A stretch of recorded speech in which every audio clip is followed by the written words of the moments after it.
तुमच्या अडचणीत जे तुम्हाला इन्करेज करणारे लोक आहेत, त्यांनी तुम्हाला हाकललं तरी त्यांना सोडू नका. ज्या लोकांबरोबर राहिल्याने तुमच्या जीवनात पॉझिटिव्हिटी, विश्वासात खंबीरता येते, त्या लोकांनी काही जरी केलं त्यांना सोडूच नका. एखाद वेळेस त्यांच्या शब्दाचा गैरअर्थ तुम्ही करून घ्याल. मला असं बोलली, मला असं बोलला, आजपासून मी त्याला भेटणार नाही, बोलणार नाही, असं करायचं नाही. असे काही लोक, असे काही नाते जगात निर्माण करा. तुम्हाला काय बोलायचं ते बोला, पण मी तुम्हाला सोडणारच नाही. किती लोक आमेन म्हणतील?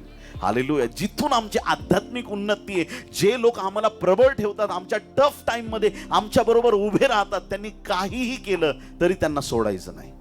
नको असलेले लोक आपल्या जीवनातून डिस्कनेक्ट करा प्रियांनो, जे तुम्हाला प्रभूपासून दूर नेत आहेत, किंवा ज्यांनी तुमच्या विश्वासाला तडा देण्याचं काम केलंय, जे नेहमी तुमच्याशी निगेटिव्ह बोलतात, त्यांच्याशी ठराविक अंतर ठेवा. भांडू नका त्यांच्याशी जाऊन, पण त्यांच्यापासून दूर राहा.